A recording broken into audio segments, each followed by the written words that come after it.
Okay, so good morning, everyone.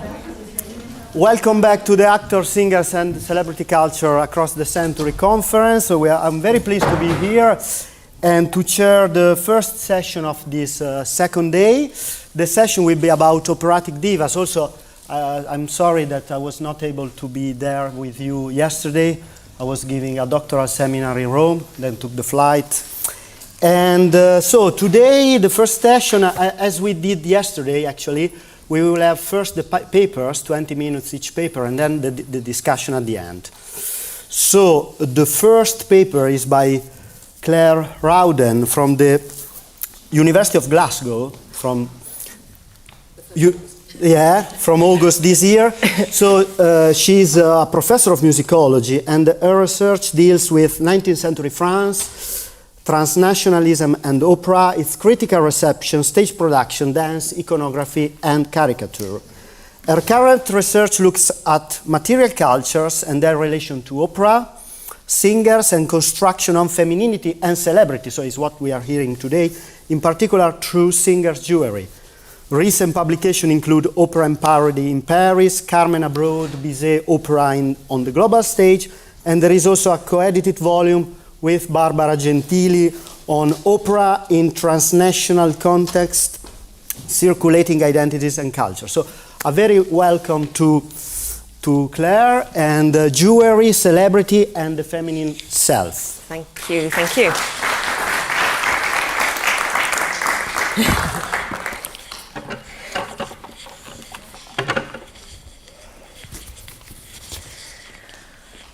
Okay, thank you very much. Thank you to the organisers of this conference. I'm very happy to be here and with you all today. So during the 19th century, female opera singers who travelled the globe received jewellery in recognition of their talents, usually as a private gift from a monarch or as a very public bestowing of favour from operatic audiences and subscribers. Jewels served simultaneously as unofficial part payment and as symbolic capital, conferring not merely financial wealth but also celebrity power and status. While gift-giving symbolically creates a debt, professional singers were gracious recipients of jewellery, firm in their reputation and the knowledge that they had already given their gift in terms of their voice, artistry and person, and that gift was repaying that debt. Jewels formed such an intrinsic part of the perception and creation of operatic femininity that they enduringly became part of the repertoire in 1859 with the so-called jewel song from Gounod's Faust, where the melding of the visual and oral realms meant that jewellery was never pure adornment, but comprised a complex set of signifiers of subjectivity, objectivity, and the feminine self. Celebrity in the 19th century is commonly seen as bound up with the construction of a new sense of individuality and subjectivity, born of democratic movements of the late Enlightenment. And Sarah Bernhardt has been identified as the iconic celebrity figure with an international career which brought her fame and fortune across continents. Rarely do histories deal with high-profile singers or a whole handful of charismatic sopranos who, at precisely the same time as Bernhardt, could vie for similar status as the French actor. Leonard Berlenstein reveals the beginnings of the celebrity columns in the French press in the 1840s, spearheaded by Delphine de Girardin in La Presse, and demonstrates the Parisian celebrity status during the 1867 Exposition Universelle of the operatic soprano of the age, Adelina Patti, as well as the much sought-after operetta star, Hortense Schneider. I've probably got a slide. There we go. These women were imbued with charisma, a trait sociologist Max Weber defined in the early 20th century as a virtue which sets individuals apart. As a consequence, they were, and I quote, treated as endowed with supernatural, where's Simeone? He's not supernatural, superhuman, or at least exceptional powers or qualities, unquote. Most contemporary scholars have identified fascination, authority, authenticity, and aura as further attributes that distinguish such celebrities. Operatic divas could command all of these traits through the very nature of their artistic medium, which merged the power of female vocality with historical and fantastical tales told in a powerfully conventional staged format. When the visual theatre of jewellery was added to this potent mix, the soprano was at once a voice, a singer, an actress, a character, and an adorned body.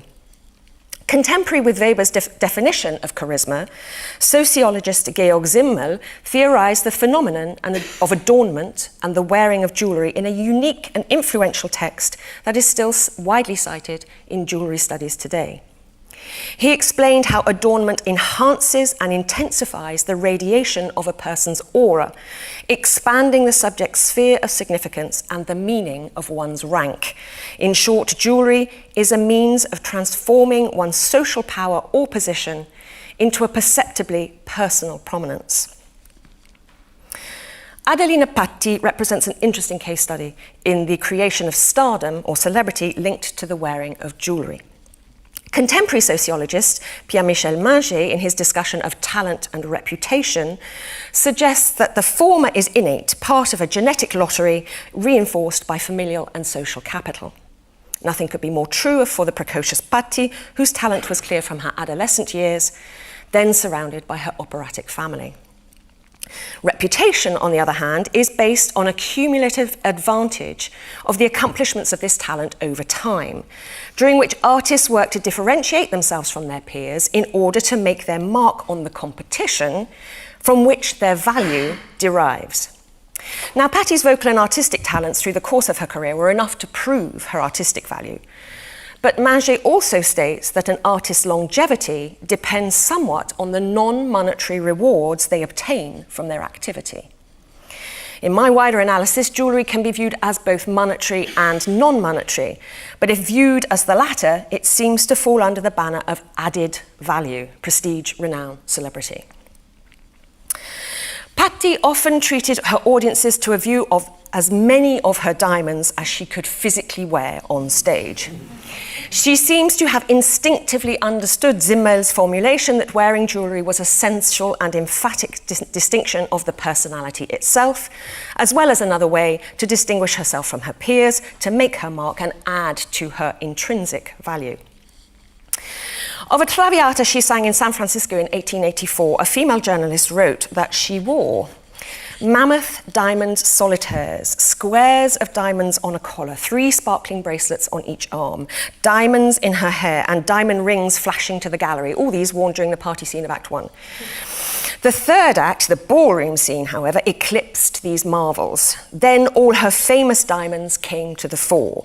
The wonderful necklace with its long riviere of huge sparklers, the great horseshoe shoulder brooch with its long trail of diamonds running across the breast, a long shoulder clasp and another pair of matchless bracelets, diamond pins to stay the draperies of her dress. Diamonds, diamonds everywhere. Decidedly, Patti was determined not only to sparkle vocally during performance. But let us also consider photographic portraits of Patti taken towards the end of her career, during which she amassed a rare fortune. Oh, sorry, press that one. Oh, it went on its own. Patti is here bedecked with the gifts that her stellar career had brought her. Moreover, the diamond coronet shaped as wild roses worn in these images, you might get a better close-up of it there, was not only a gift from Tsar Alexander II, but he even took the unusual step onto the stage of the St. Petersburg Imperial Opera to present it personally to her at the end of a benefit performance there in March 1873. Just to go back, it is clear in these images that Patti apes aristocracy, wearing an elegant, fitted, embroidered white dress with diaphanous train and lacy ruffles. Her tiara, let me see that one better here. Her tiara, 2 pearl necklaces, 1 choker and another on the décolleté, a stomacher and other bejewelled insignia pinned to her dress, and many rings. So the case of Patti is complex. These photographs appear to date from around 1905 when Patti was over 60. While she had retired from stage appearances some years earlier, she found a new lease of artistic life with early recordings dating from precisely this period, recorded in her country house at Craiginos in the Swansea Valley for the Gramophone and Typewriter Company. As Roger Freitas has shown through detailed study of those recordings, Patti cultivated throughout her life the most perfect manifestation of femininity, what he calls the virginal ingénue. Thus, despite reports of a declining voice from 1895 onwards, even 10 years later, in 1905, when she made those recordings, Patti's harshest critics still recognised her great skill and nuance and continued to hear her voice as projecting an innocent feminine ideal. Tightly corseted in the images concomitant to her recordings, Patti looks considerably younger than her 62 years. And writers on the social impact of jewellery suggest its wearing can be construed as an action to stop time and give an appearance of eternal youth.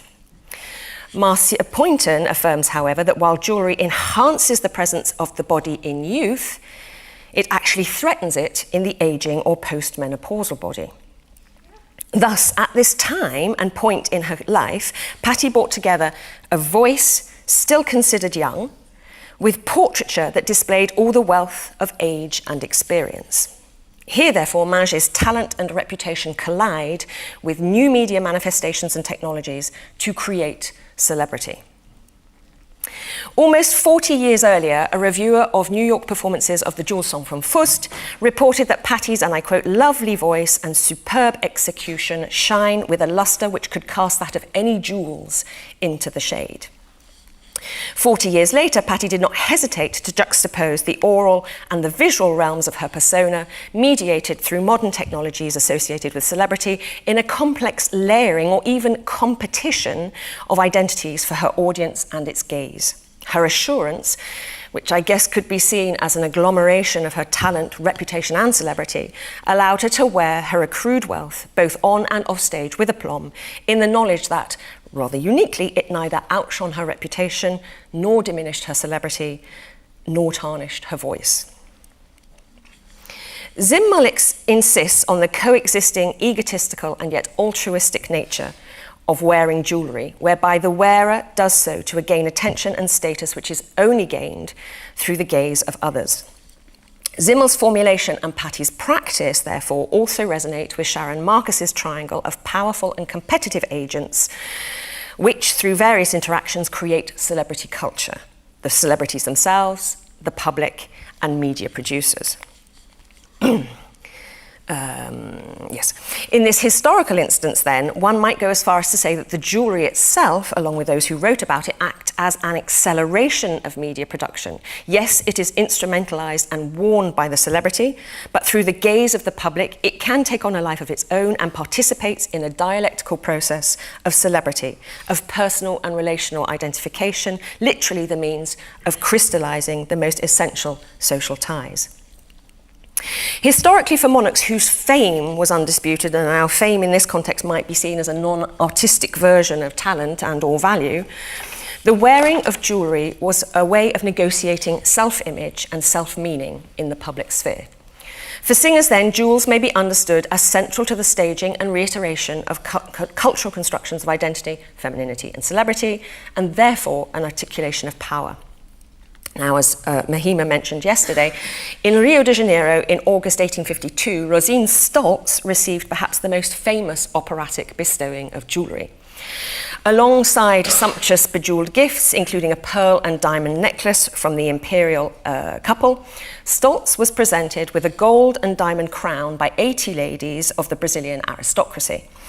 The crown, made by the same jewellers as the imperial crown of 1841, was presented to her in a grand tier box and in view of the hall by the Viscountess of Abrantes on a luxurious cushion fringed with ribbons embroidered by the names of all the subscribers.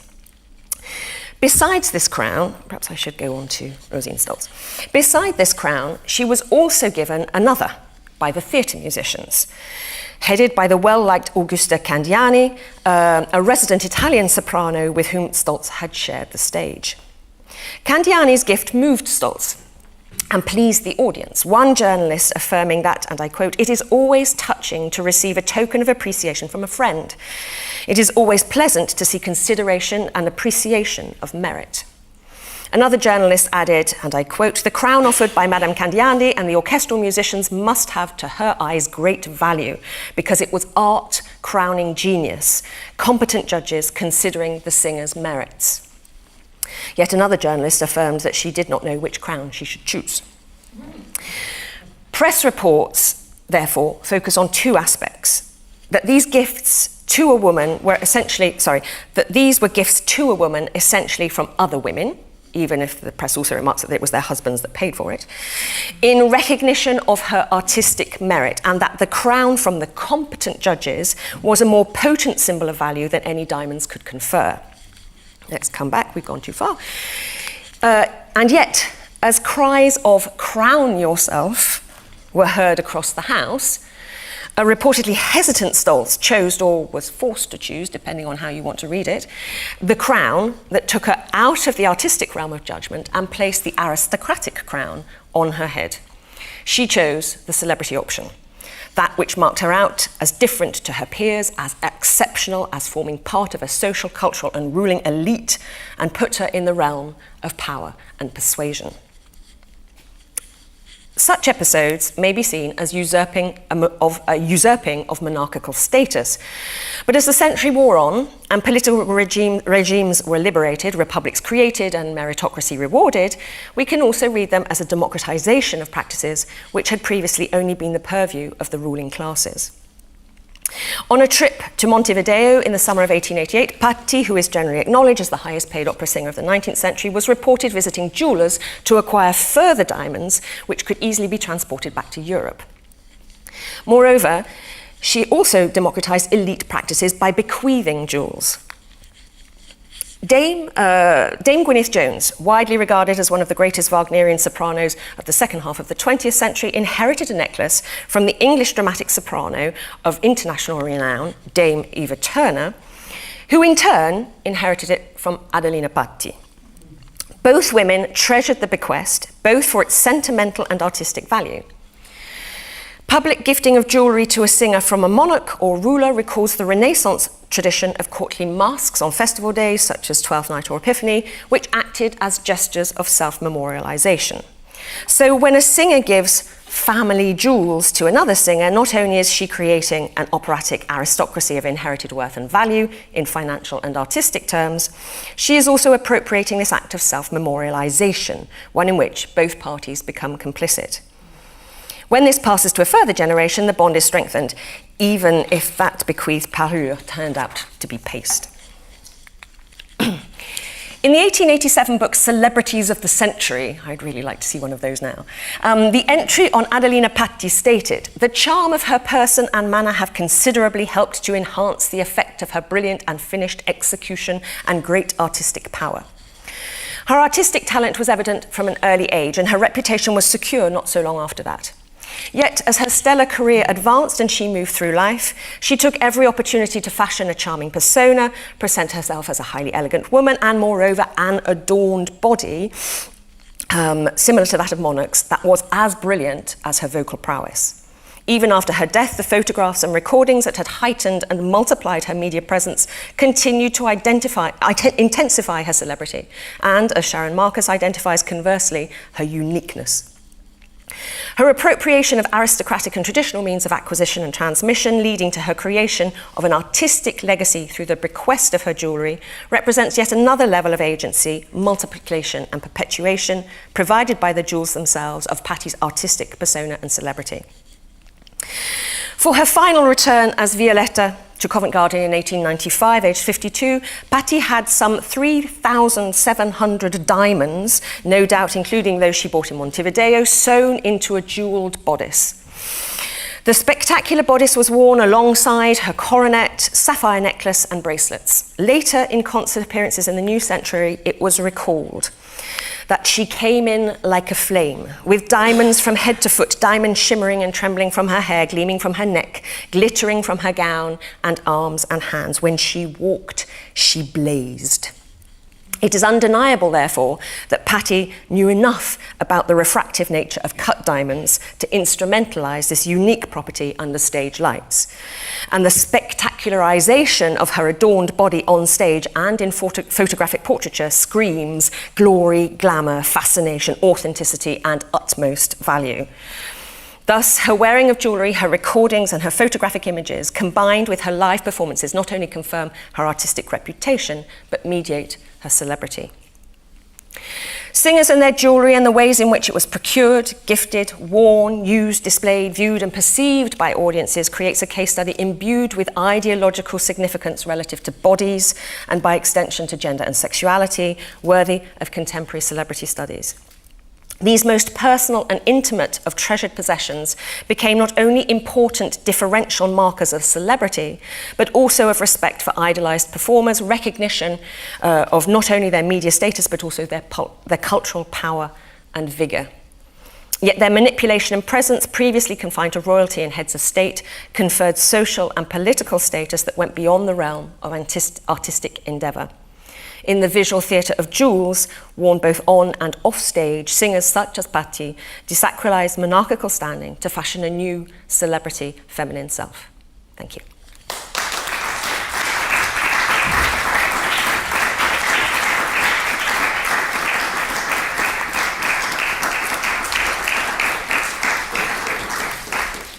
So, thank you very much. And we move on with the second paper by Massimo Zicari, who is a research professor at the University School of Lugano, so Conservatorio della Svizzera italiana, where he teaches music history. He was visiting fellow at the Institute of Musical Research in London now 15 years ago.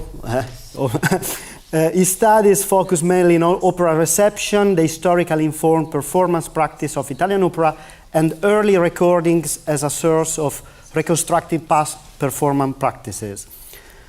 Recent publications include The Voice of the Century, the culture of Italian bel canto in Luisa Tetrazzini's recorded interpretation, and I'm also pleased to say that he co-edited with me, it was a great pleasure now 4 years ago, a special issue on the Italian musical migration to London in the long 19th century, so we are not far away from the topics of today, by the Journal of Modern Italian Studies. So, opera stardom in the early 20th century, Luisa Tetrazzini, the dissolute. Please welcome Massimo. Oh, the anti-diva.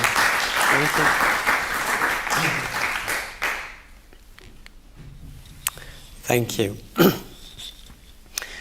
In character, she is capricious and wayward, and if you wish to succeed in obtaining her, you must pamper her like a spoiled child by sending her gifts, boxes for theatres, paying her compliments and little personal attentions. In a word, if you must appeal to the woman in her nature. She is extremely dissolute in her private life and much affected by flattery and champagne. With these words, on the 6th of November 1907, Kenneth Moore, manager of the Milanese offices of the Gramophone Company, described Luisa Tetrazzini to his colleague from the London headquarters. Tetrazzini embodies the stereotyped image of the bel canto diva. During her lifelong career, she was often able to draw the attention of the international press, not only because of her unforgettable interpretations, but also on account of her extravagant personality and behavior.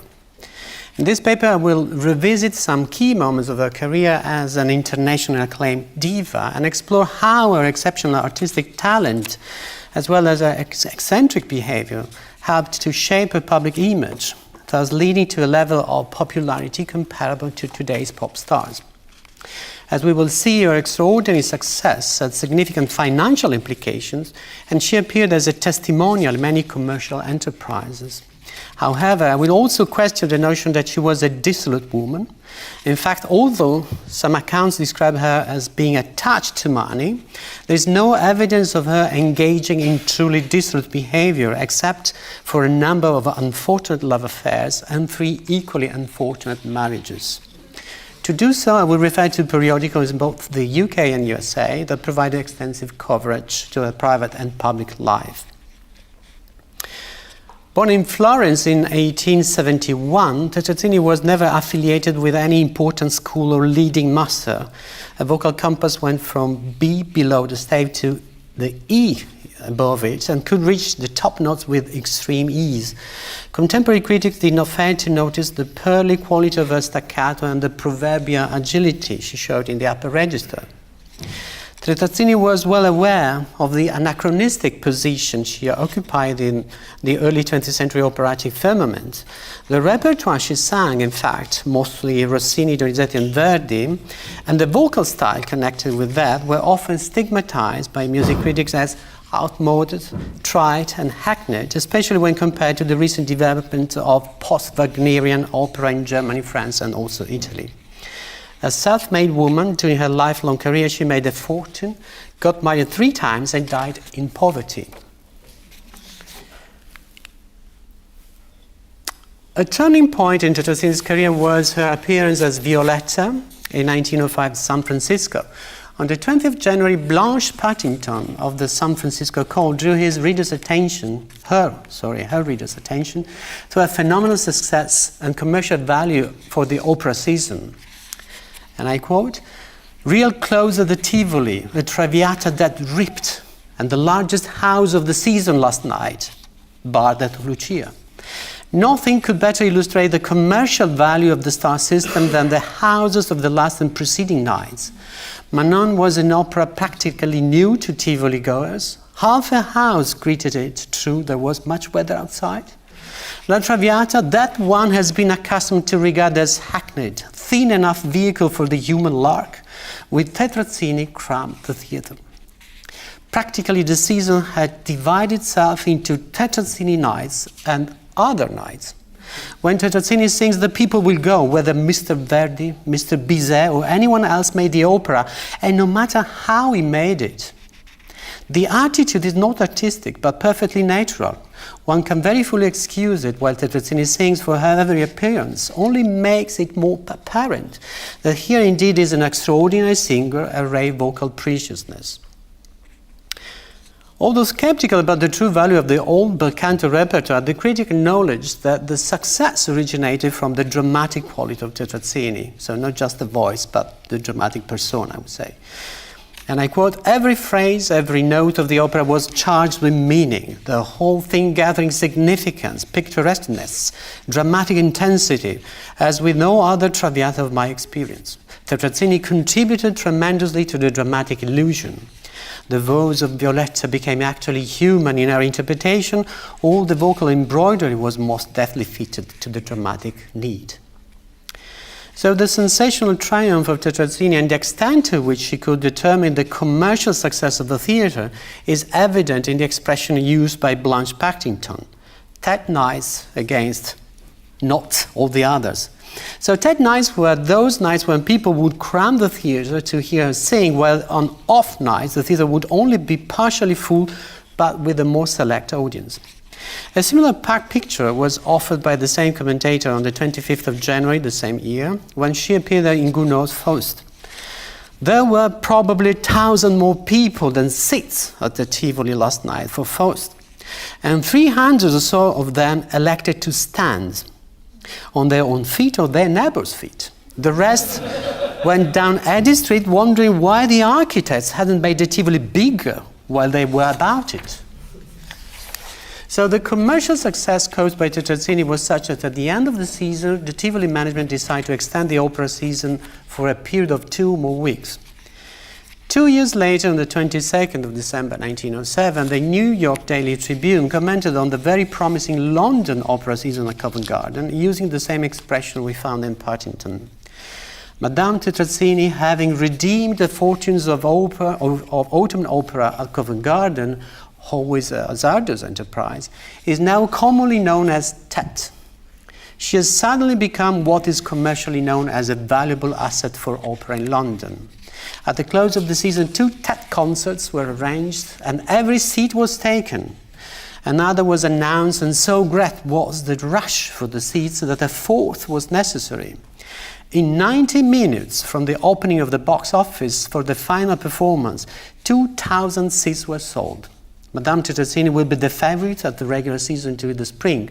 There will always be a crowded house on a Tet night." So the notion that Tetrazzini represented a commercial asset for the operatic establishment was perceived as a value, but not necessarily by the members of the audience. In fact, in November that year, an anonymous correspondent of the Times published a public protest against the system in vogue at Covent Garden in connection with the sale of tickets, clearly describing ticket scalping, a phenomenon likely to have been common not only in London since Jenny Lind and Marietta Piccolomini and many others. The system, argued the correspondent, compels those who wish to be present on these nights to pay 50% beyond the enhanced price. Immediately the announcement is made that Madame Tetrazzini will sing on a certain night.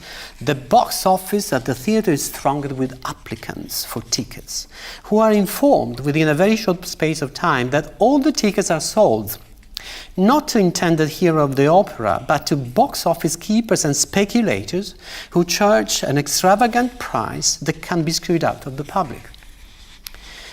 In 1908, Tetrazzini was contracted by Oscar Hammerstein to perform at the Manhattan Opera House, New York.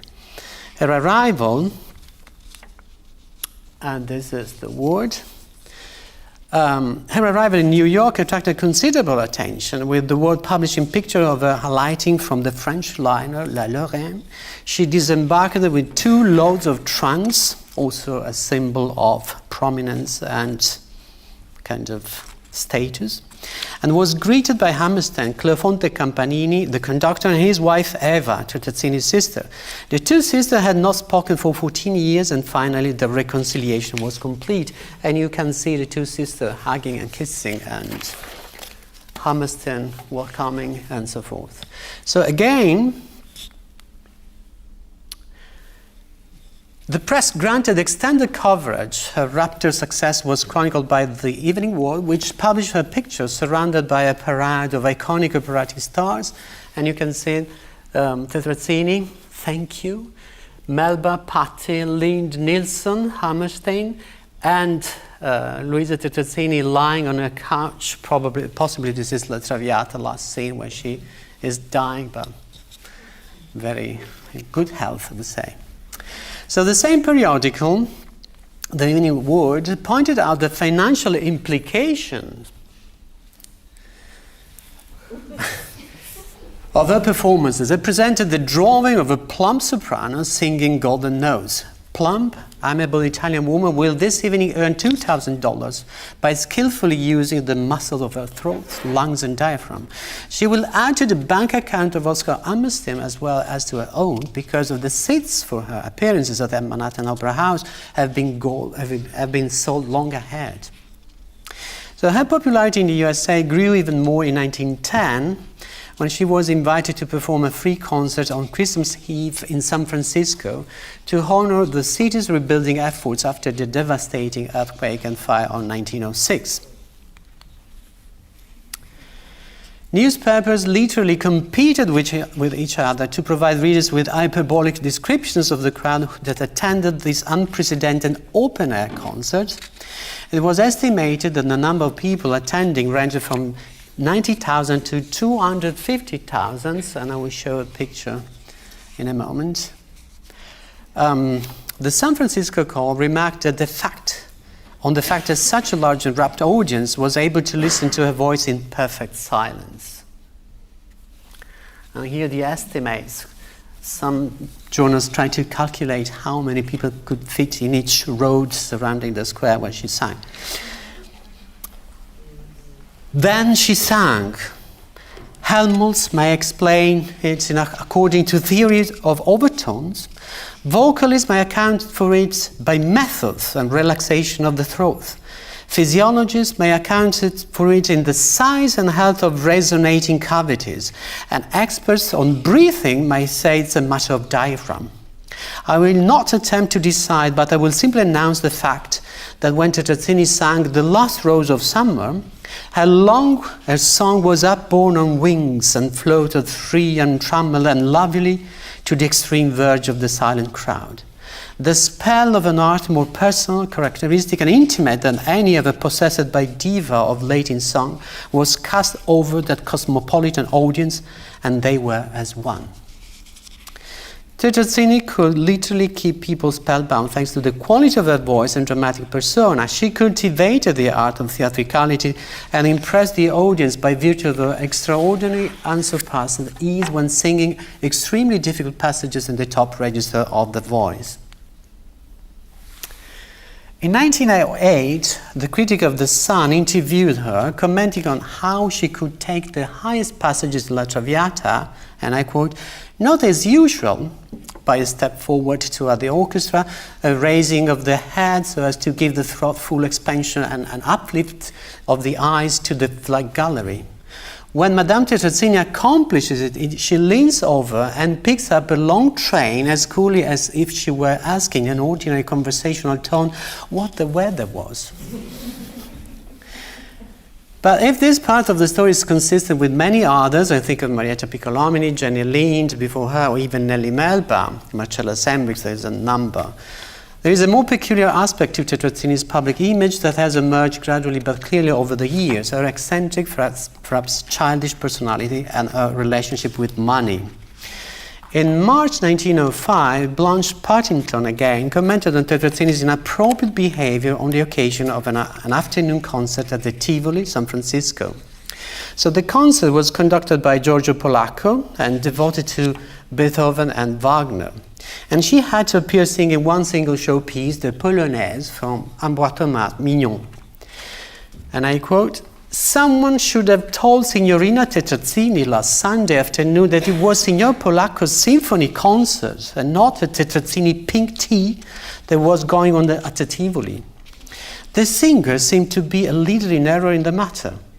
The affair apparently presented itself to the lady as a sort of tea fight with Tetrazzini as the Lady Lion. Doubtless we have spoiled as a child. Doubtless there was a good many folk, we are still in part sufficiently artless, who regarded her singing of the Mignon Polonaise as the chief event of the afternoon, with poor Mr. Beethoven's Fifth Symphony as a bad second. But the singer should have known better. Pardonable enough it might have been for her to sit in a box before a solo, waving greetings all over the house. It was less decorous for her to return to it and still less courteous for her to create further applausive commotion by getting up to leave after the next number. Add again her soprano chatter in the corridor, to which the Seville barber's Figaro Figaro was a mere pianissimo andante, while the Rienzi number was playing, and it will be seen that the Tetrazzini attitude to the master is hardly one of respect. The audience itself was distinctly culpable. Another episode was chronicled by the San Francisco École the same year. We are in 1905. Tetrazzini appeared as the victim of a fraud perpetrated against her by her financial agent, who happened to be also a lover. Luglio Zigoyahuriburu. I don't know how to pronounce this. And you see his portrait and then him in jail. Apparently, this person, she had entrusted to this person 27,000 francs for the payment of various obligations in Europe. The money had disappeared and Uriburu was arrested.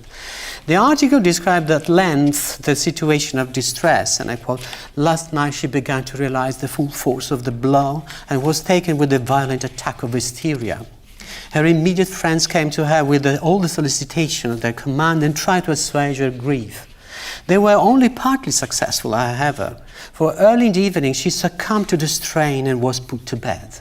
However, rumors went that the two had an affair, and Tetrazzini had been robbed by the man." So it seems that her diva status allowed the press to enter private rooms and provide detailed accounts of her personal situation. On the subject of money, one final point deserves attention: how Tetrazzini dealt with commercial enterprise. A 1913 interview published in the Evening Star describes how she managed to secure a substantial sum of money from a gramophone company, Victor. After 3 attempts, the agent reportedly conceded to paying $30,000 to have her sing for his company, whereas the initial offer had been only $3,000. And in fact, her Victor records were regularly advertised in the US, so to the right. for years, and her name was used to promote Victrola gramophones. So apparently she could demand whatever sum she wanted. Her business acumen is also evident from her association with other commercial enterprises,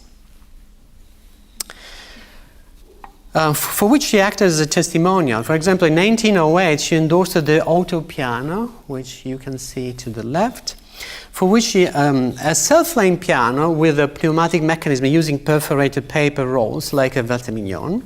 Similarly, she was a testimonial to the Hartmann grand piano, and her portrait appears together with the piano.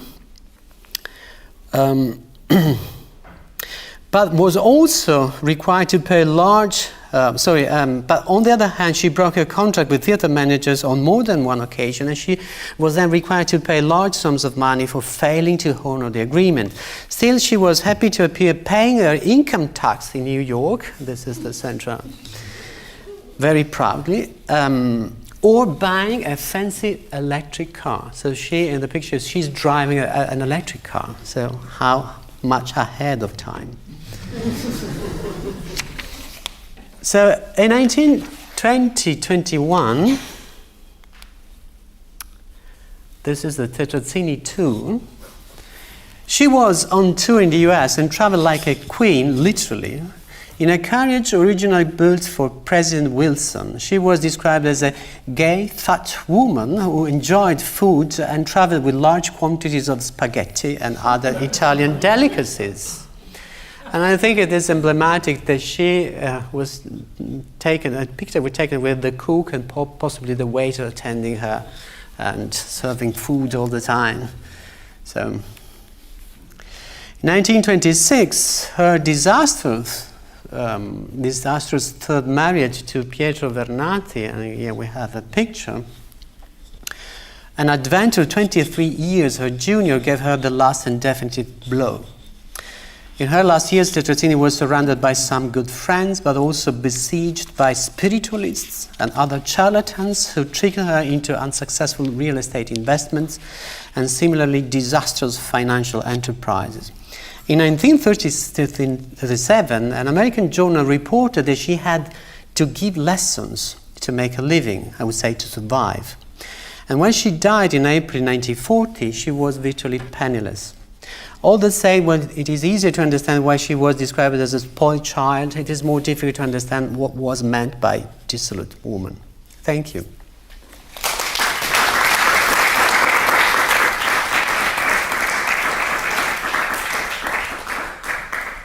Thank you, Massimo. So now is the turn of Malo Maleszka. Is good the pronunciation? Yeah, okay. Who is a literature student at the École Normale Supérieure de Lyon. After 3 years of class préparatoire at the Lycée Henri IV, if you know Paris, it's a very good spot. He passed the NS concourse, and then he did a master thesis dedicated to Beaumarchais lyrical adaptation with Professor Emmanuel Rebel, and then prepared and passed the Agrégation de Lettres Modernes, it is very tough stuff, concourse in 2023, and is currently an Erasmus student at the Università degli Studi Roma 3, and next week there will be a conference of musicology and social media at Roma 3, so you are warmly invited. And is writing his second master thesis, From the Stage to the Quill, the establishment of an address ethos in Maria Callas and Maria Casares' letters and memoirs. And today, the paper is about Maria Callas' open letters in the late 50s, an idea of the artist's stance, and we are happy to have Maria Callas because it's the natural conclusion, I think, of this.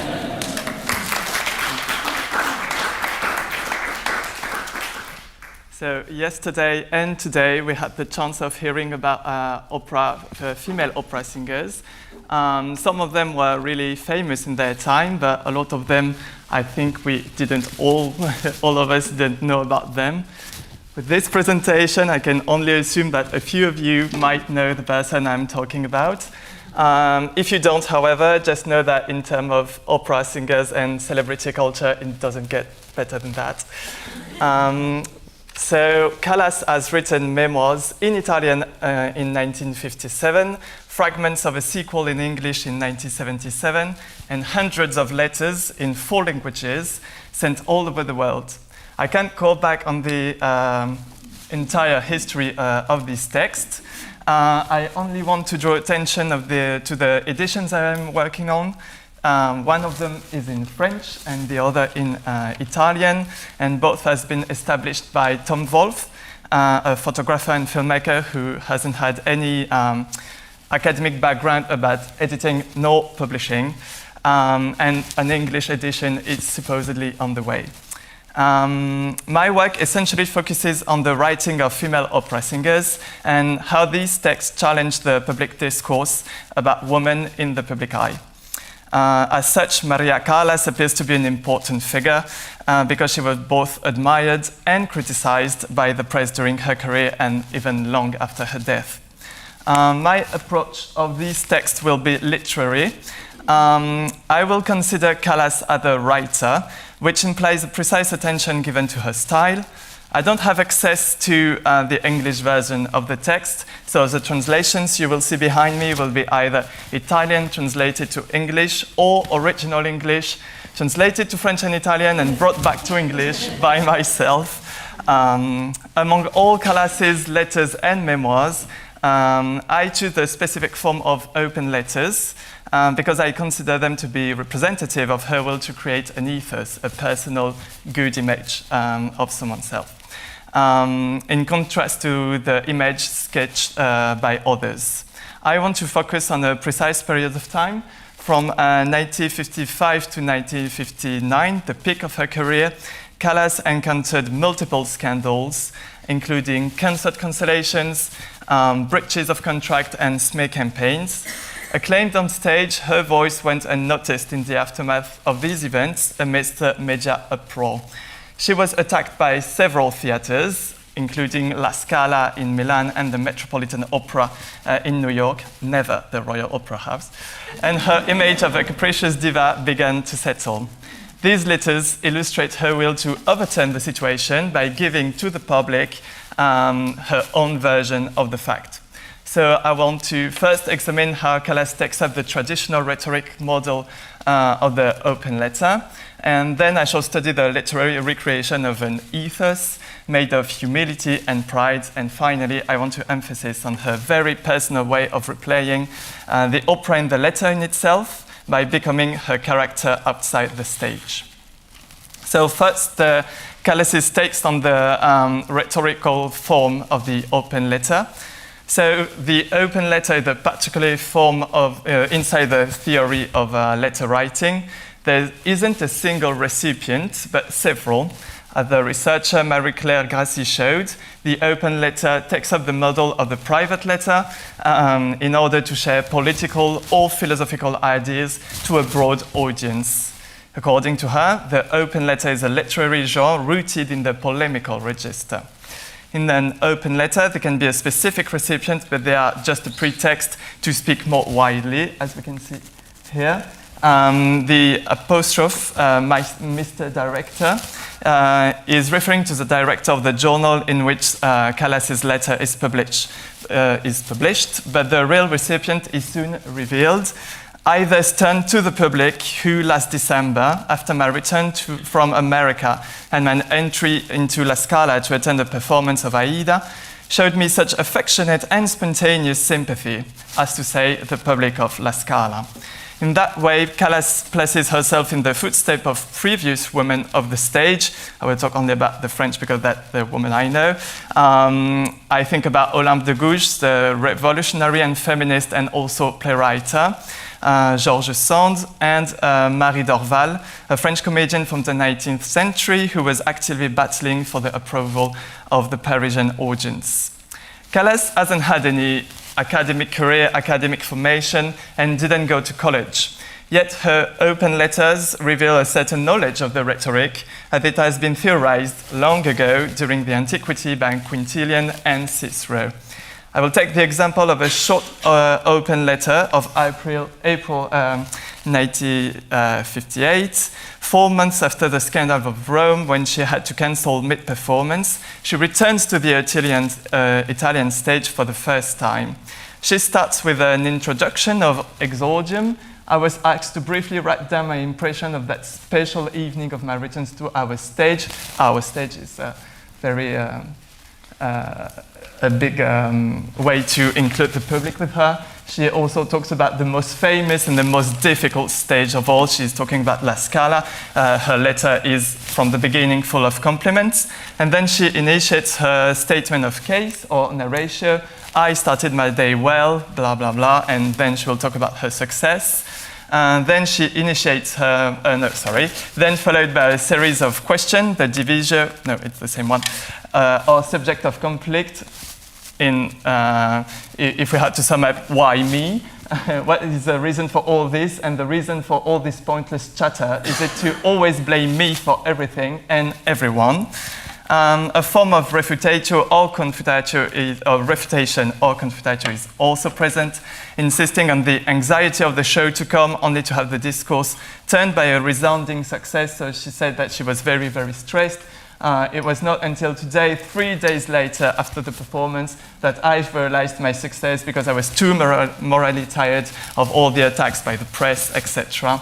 And then she said, I received the floral tribute from Mr. Ferrari, who is both the mayor of Milan and the president of the board of La Scala, so the success is complete, yet even the treatment I had endured from La Scala, so she recalled that it was difficult anyway for her. The conclusion of Peroratio is said to encourage sympathy towards the author among the readers. Here, thanks are addressed to God, to a specific critic, Teodoro Celli, and to every supporter of the singer. As we can see, Callas respects the antique models of the rhetoric. In fact, she writes her open letters like a trial defense. It isn't surprising if we consider the context and the reasons why she had to write such letters in the first place. According to her, she is always forced to write a response because of attacks led by opera houses, the press, and the public. For example, the first open letter of the corpus is a preparatory document for the Bagarozzi trial, an American impresario and con artist who pretended to have launched Callas's career. The other letters mainly discuss her feuds with major opera houses like La Scala and the Metropolitan Opera. And against the image of a capricious and venal woman, Callas refocuses the debates on artistic matters. So we will now see Callas's building of an ethos between humility and pride.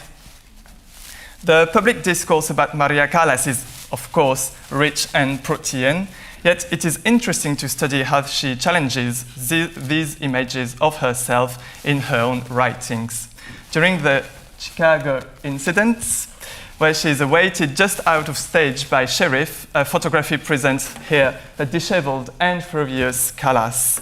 And of course, it's all over the press in America and a few days later in Italy.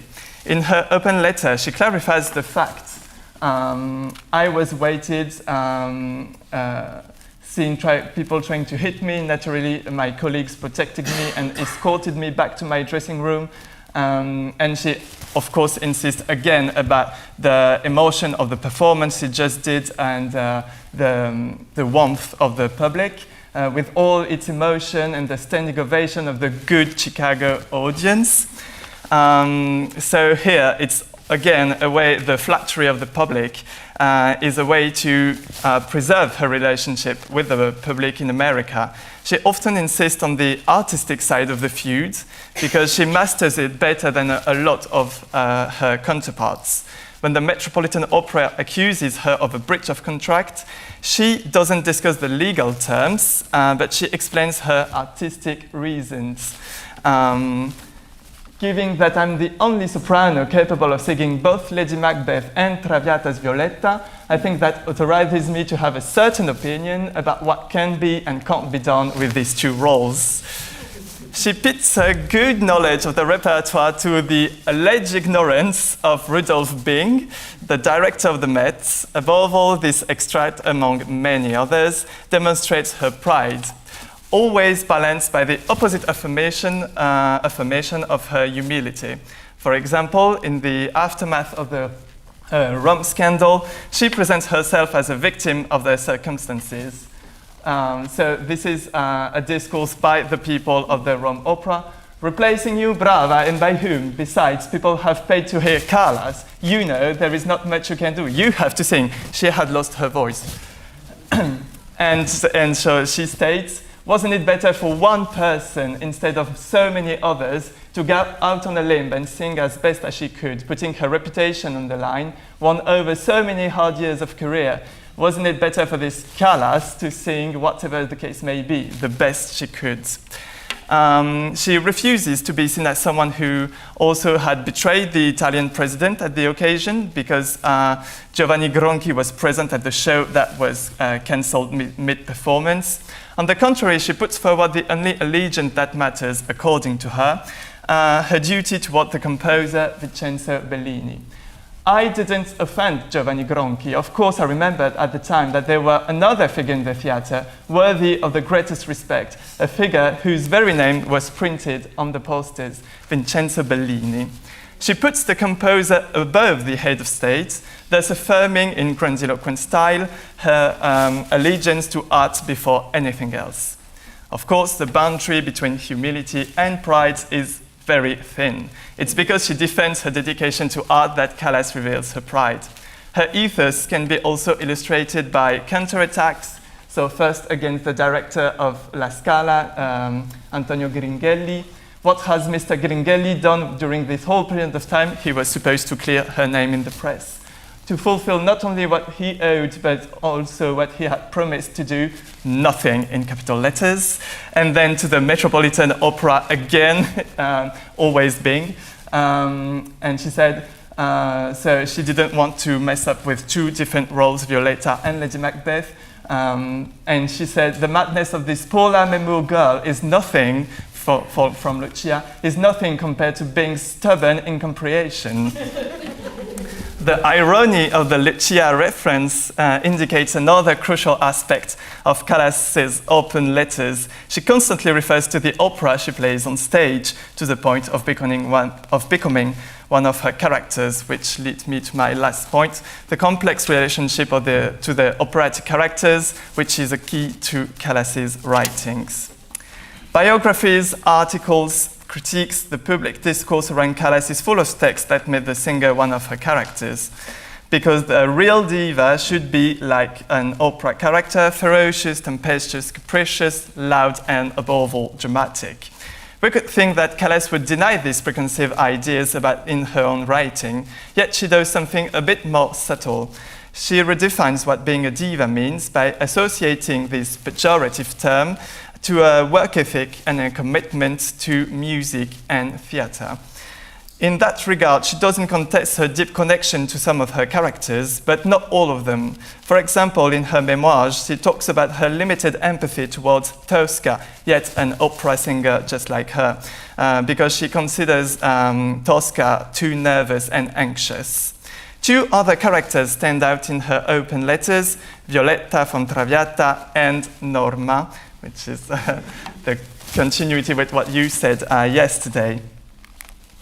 When she is attacked by the media and the public after the Rome scandal, she identifies deeply with Violetta, a character with a rich and bright social life who loses everything. As she says here, then the words of La Traviata came back to my mind, the words of my Violetta, which Verdi clothed in such a bitter melody. So to the wretch who has fallen one day of rising again, hope is mute. Even if God indulges her, man will be implacable for her, and I decided that I will never sing again. She did. The possessive pronoun my Violetta allows her to claim a certain kinship with her character, who illustrates both the singer's successes and defeats toward the audience, sometimes enthusiastic, sometimes hostile. I believe that it is precisely Violetta's role as a socialite at the beginning of the opera and her desire later to follow Alfredo towards a simpler life that allows Callas to identify with her to this extent. In a public speech marked by hyperbole, the singer sees in this scandal the symbolic death of her career, which is underlined with a reference to the death of one of her favorite characters. Yet I think the example of Norma is perhaps more striking. In her memoirs, Callas states, Norma is like me in many ways.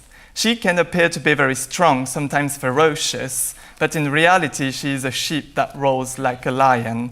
Mighties in Norma were real. The character of the erring priestess would be a figure of reference for Callas, who, like Norma, was praised with deference before being accused of many things when the scandal multiplies at the end of the 50s. However, the singer does not put forward her own life, but Norma's profound character, as she conceives it after numerous performances scattered throughout her career. It's the role she sang the most.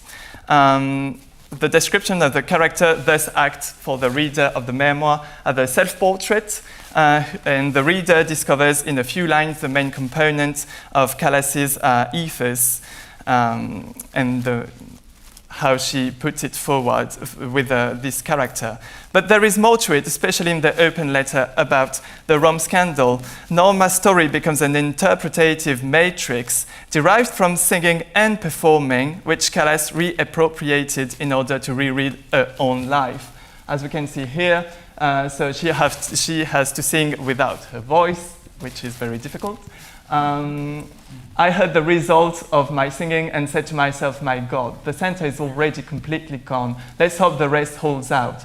I sang Casta Diva, and at the end I was mentally angry with those who had applauded me. It wasn't my Casta Diva.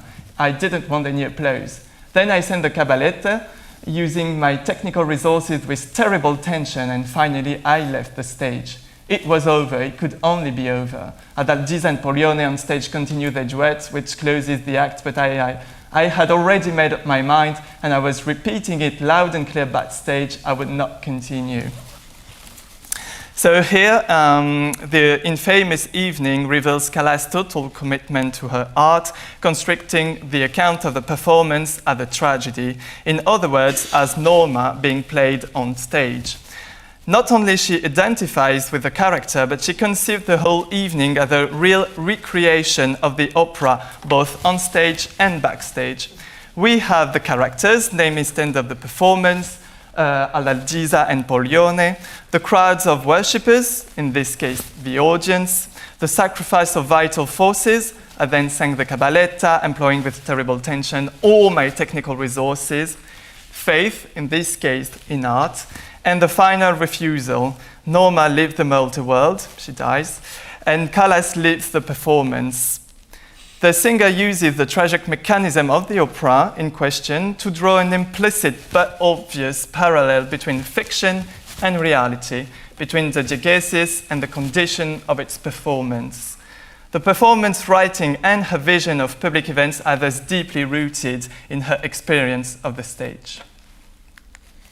This presentation has analyzed the open letters as a representative fraction of Callas's writings, from the reproduction of scenes to lyrical declamation and the fictionalization of personal life.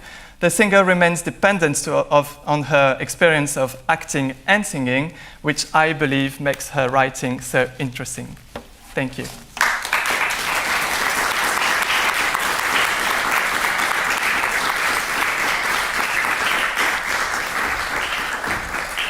So thank you very much to all our speakers. Now we will give us 5 minutes to informally discuss not about the weather, but about the content of the papers, and then we will have time to ask some questions to the speakers who are microphonized, so everything will be smooth.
Okay. So the 5 minutes are gone. The weather was good, I hope. Now, no, sorry. Now, if you have some question for all the speakers, I mean, the order is not fundamental. Please. Simone, who has been already called several times. So, good morning. I have something for Claire.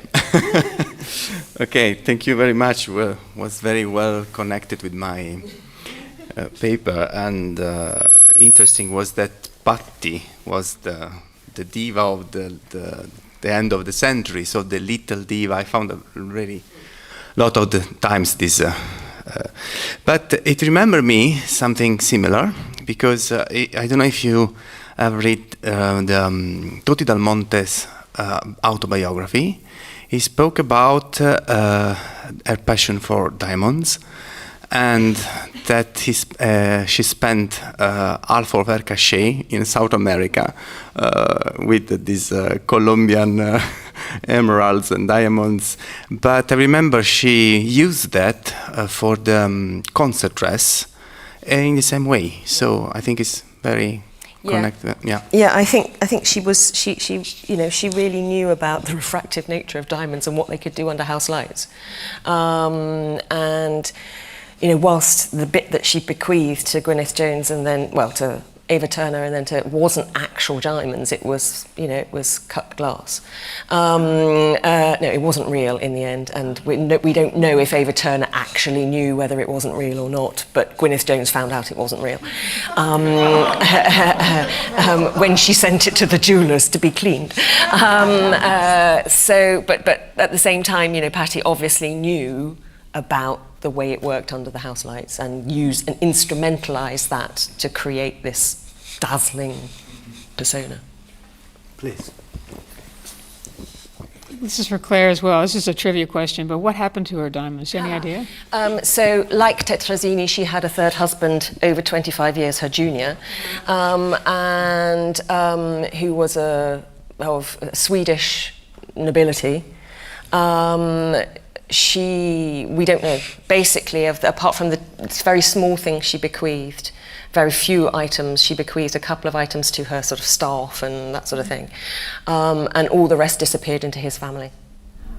So what happened with her diamonds is, I don't know. Maybe they found out they were pigs. Maybe, but they couldn't have been, because they wouldn't have done on stage under stage lights what actual diamonds do. So there is no way you would have had the same sparkle out of paste as you would real diamonds. So even if that bit was paste, I don't think the rest was. And we have all these reports of her going to Montevideo and Colombia and buying all this stuff as well. So yeah. Other question? Okay, so I would like to add you have the jewelry story. So also costumes were part of the mise en scène of this, let's say, diva. So when I described Tetrazzini arriving in New York with the 2 trunks of luggage, so stage costumes were part of the show, and they were not supposed to get the dressing and the costumes from the operatic establishment. So they traveled with all this luggage of costumes, which was part of the showing to the world the status of diva. No matter how historically incorrect, not even consistent with the, let's say, the historical period of the opera. So, and there is a lot of, there are many articles commenting on the inconsistency between the costume and the plot and the character on stage, which is part of this kind of showing off the status of diva rather than the character on stage. Yeah, it's also maybe this presence of the public persona, of the private person into the stage, because yeah, but I don't want to. Okay, I have. Okay, it's a follow-up. Yeah. Well, that makes a real distinction then between that and Callas, where she's identifying with the person on stage in her written word. I wanted to ask, because I found interesting the open letter and the connection to, say, a Facebook post today. Because in a way, this is a similar act for that day's technology. How many other famous persons are engaging in open letters? Are there distinct styles? And in what way is the rhetoric and the narratio, exordium, is that just something she's copying the way I might as a uninformed Facebook poster, this is what's going to sell, this is what people are doing? And how much was that singular to Callas? For the corpus, I can only say I've gathered a large corpus, and there is Adelina Patti, there is Luisa Tetrazzini, all these singers, but it will be my thesis plot that will be beginning in September, so I can't tell you much about it. I've just been accepted like last week, so it's a bit recent. So I don't know about... If I can ask, where? Sorry? Where? At the University of Lyon. Okay. And so I don't know about what's in it, but I know that there is plenty of material in Italy, in France, in England, and in the States. For the model of the open letter, I'm not saying that she knew by heart Quintilian and Cicero, and she was going through it and saying, I will say that. But I think this is like, again, a matrix that she had in mind, and I maybe was a bit quick on that, but I don't think she was the only one to write. I think she did write because it's really similar to the tone of her private letters, which are really private. But she, in these years, her husband was still her manager, and he didn't understand English, but for the Italian ones at least, I think he would read them for legal purposes, I think. And maybe she had a team around her. She wasn't alone, especially for open letters, not for private letters or the memoirs. And the memoirs, it's also complicated because they were dictated and not written to journalists. So it's again different, and she wasn't holding the quill for this. But yes, I think this is, like you said, like if we wanted to do a fake Facebook post today, it's something that we had in mind. And she always says that she's not educated, etc. But she was, in fact, in some letters she can quote Dante, and so she's not like someone that hasn't any references. But I think that a lot of her references, in fact, are derived from her experience of the stage again. Maybe the popular references in Italy, it's of course Dante's, but can be. Yes. Yes, please. This is just a real quick follow-up to what Massimo said about costumes. I'll allude to this a little bit this afternoon, but that we haven't used the term spectacle yet in this group, and that was something that was such an important part of opera production in the States in the 19th century. And Emma Abbott, who I'm talking about this afternoon, she really publicized her costumes as part of that spectacle, and she didn't have diamonds, I don't think. I mean, she didn't talk about diamonds, but she had these beautiful costumes. And I was surprised when I started working on opera in the United States to realize that the costumes, as you alluded to, were the responsibility of the singers. They didn't belong to the companies, they belonged to the actual singers. But there are stories also about piece of jewelry in Tetrazzini's luggage, because I read about detectives and bodyguards that were given the task to, let's say, to make sure that they were not robbed or stolen. That's a common trope, yeah, in the sense that Traviata at Covent Garden, apparently there were bobbies in the wings, Bow Street bobbies in the wings, so that basically when Patti came off stage, she was escorted. Yes, it was a common thing in opera because of the value of the costumes, the jewelry, and all the rest, which was part of the belongings of the diva. And to add to your comments, these divas were supposed to expected to impress. However, whatever they did, they had to impress the audience and make an effect and then cause something, some sort of reactions, whether scandal or whether by singing. So singing was not enough to some extent. So the spectacle and the spectacularity of the person, the character, the diva. So please, then. Thanks. I've got a question for you, Malo, and one for you, Claire. Just picking up on what we were talking about before this, about the kind of history of other public letters. You mentioned Olympe de Gouges, Georges Sand, and Marie Dorval. I would be interested to hear what history you were kind of tracing there, if you were talking about kind of public engagement with letters, or what the inheritance there was. And then I'm just going to ask Claire my question. I'll give you a second. Claire, I know we've discussed Van Creeken's work about celebrity society and using that term instead of celebrity culture because of this idea that celebrity gives this kind of aristocratic kind of power that is actually more of a social. And I just wondered if you could speak a bit. I was really interested to hear about kind of this aristocratic lineage, both in terms of the jewels and the inheritance, but also kind of the crowning and aristocracy. And I just would love to hear a bit more about if that speaks to your work or not, if you would use that term or not. But the celebrity society. Yeah, rather than culture. Okay. But should we start with? Yeah, that's a hard one. For the other women, I've talked about it for the open letters, the form of open letters. For Olympe de Gouges, it was a way of talking directly to the group of people she wanted to talk about, and it's always the same thing with open letters, is bypassing all the things you have to do to speak to a certain person by publishing it and going straight into the houses of those people. Olympe de Gouges, it was feminist letters. She was talking to a woman saying, woman, get up, do something. We can't have a revolution and not be a part of it, but yet we can't have a revolution and not be have a better life because of it. So it was about that, but also about the slaves in the colony. She was also thinking not only about the woman, but also about the black slaves in America, etc.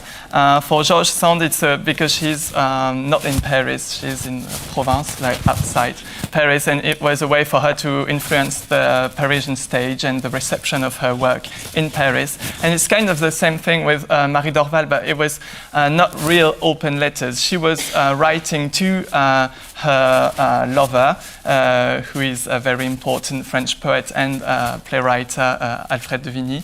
And through him, she was hoping of influencing the Parisian audience to go back to her, because she was kind of exiled from the stage of Paris because another comedian, a female comedian, had taken her place. And so she wanted through him to be like, do say to everyone that I could come back. You know, it was a way of saying that it were not real open letters. But for Georges Sand and Olympe de Gouges, it was.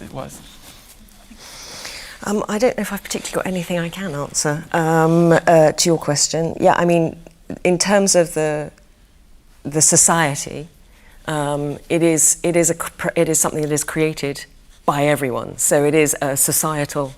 So that celebrity is a process. So yeah, I very much agree with that sort of analysis of the celebrity as a societal process that is not confined to divas or whatever, and works across lots of different strata of society. I don't really have anything more to say than that. We have another question. Thank you very much. Yeah, actually, Catherine and I might team up for a question, because we really wondered if there was some sort of sporting comparison that held the three papers together. Claire's paper really put me in mind of Formula One drivers and the kind of panoply of advertising they wear, and we're still talking about, you know, which Tsar gave which diamond and so on. And then Massimo shared that wonderful press clipping with the, you know, that will the E-flat barrier be broken, like the 4-minute mile or something. And I might hand over to you for... Yes, and then it turned out I was thinking of Naomi Osaka when I was reading that account of Callas refusing to perform anymore, and the outcry against some of our contemporary female tennis stars when they have withdrawn from the public stage to preserve their health, their mental or physical health. And so, yeah, we were just thinking whether there's some utility in thinking about this comparison, not least because, Claire, you made the point that, you know, opera singers have been neglected in accounts of celebrity. And so thinking about both the commonalities but also the distinctiveness, I mean, my initial feeling is that Actually, I think my initial feeling is I'm ignorant on this. I'm just wondering whether there were female sports stars of comparable celebrity in this period. My initial feeling is not yet. I'm also interested in the treatment of the body in sport versus opera, because it was very striking in the Tetrazzini paper. I'm also, thinking of my German monumentality versus the kind of plumpness and survival of the fattest, and the particular discourse in relation to the Italian stars. So, yeah, I mean, I think this probably qualifies as more of a comment than a question, but something that when we come to discuss it could be useful and think about. I mean, at the end of the day, a musical performance in that context is like running a race, or... We have an advert at the minute running, I can't remember which presenter it is, saying, I'm going to be looking at the parallels between sport and music. You only get one chance for this very reason. Yeah. Okay. Yes. But of course, like you say, the women sporting things tend to come in the 20th century rather than... Other question? Yeah. Okay, so another one over there, yeah. Please. Sorry, it was actually a follow-on from that, in the sense of the enantiodromia of these divas, that in each story is the kernel of their failure and the perception from the public. And I wondered if any of you had engaged in a more psychological analysis of what was driving them as people in their private life, and whether that, for example, with the Callas troubles, whether she was playing out some kind of psychodrama, or whether it was more a publicity stunt. It seems more genuine in her case, but certainly some of the other features, certainly the jewellery, were quite obviously. So I think it's a really interesting area. I don't know if any of you would like to comment on that. On Callas, this is kind of the opposite of my method. I'm very cautious and not going on the psychological way, because I want to focus on what she says about her in her writings. And a lot of articles from academics are about psychology, and often it's not very well sourced. And it's, she did that because she didn't want to see Jackie Kennedy. And in the letters, it says the complete opposite. They were having a correspondence because before all the things with Onassis, but still. So I'm very cautious or not trying to do that. But in her own writing, it's very interesting to see what she's saying about her mental health and her psychology. Because in the memoir, she says, okay, my mother wanted me to be a singer. I hadn't any choice or childhood. It's very sad, but I made up my mind, and I was like, if I have to be a singer, I will be the best one.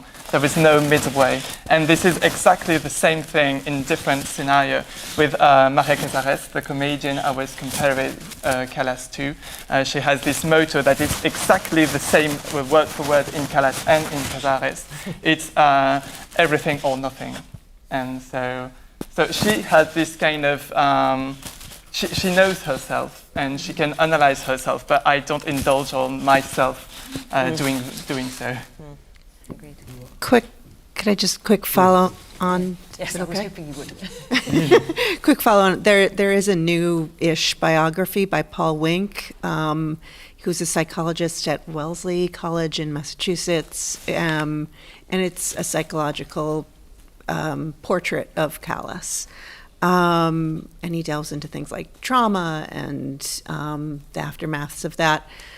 I wrote a review of it. I can't remember what I said though. other than I really liked it. But if I can turn to a different question to Massimo, I was really interested in the testimonials and the kind of sponsorship of products, and I'm curious if you've come across any evidence of or documentation about how she was contracted and paid, and if so, how much was she paid? I don't have details about how much. She was extremely well paid. And what appears from the documentation is that she was, I'm not sure she in person, she was able to negotiate with companies and enterprise, but she was probably helped. Sometimes she relied on the wrong person, as with her lover from Latin America, and she lost a lot of money. Sometimes she could rely on an intelligent person who helped her accumulate an incredibly huge amounts of money. She also lost a lot of money because of this breach of contracts. So many difficulties in, let's say, negotiating with impresarios, both in Europe but mostly in the US. But about how much, I didn't get any specific figures. But you know for sure that there was an agreement between her and the companies? Because I think at the beginning of the century, they would just say, like, Adelina Pati's endorsements are everywhere, but there's not a lot of evidence that she was actually, or there's some evidence that she was connected to some, but in other instances, it was just, this is what Patti says about this piano, and actually she didn't. I suspect she didn't really care much about, so she was well paid also for appearing as the testimonial of these enterprises, and I was surprised to see that she was the testimonial of pianos, or Weltmillion piano, and I suspect she had no idea what it was really about. So it was just only in the American market, not in the UK, not in Europe. And I think it was just a question of business, so making money and taking advantage of this the reputation, the notoriety, fame, and so forth.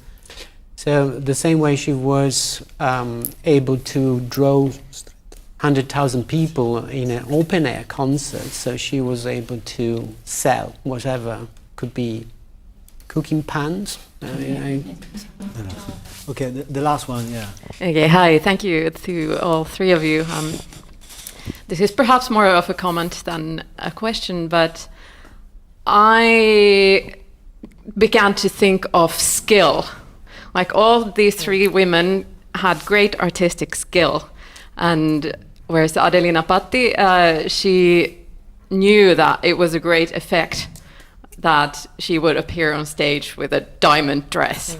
So she chose to deliberately use her incredible wealth to get the diamonds and for the artistic effect it had. And that, yeah, and also Maria Callas' letters, as a singer, I can relate. And I don't think it's at all unreasonable to ask for change of a piece to better suit the tessitura of what they're singing. It's not kind of her being difficult, it's her knowing that she would give better performances if the repertoire she's singing is more appropriate to the context, or the context of her performances at that time. And that's skill and not being difficult. Also, no, okay, Tetrazzini seems like out of all these three, perhaps kind of impulsive, perhaps. But I don't know. Would the concert with the symphony concert would it have drawn such an audience if she hadn't been there? Yeah. This is okay. Yeah. Okay. To this open question, we can close. We can discuss this over the coffee break. Yeah. Thank you very much.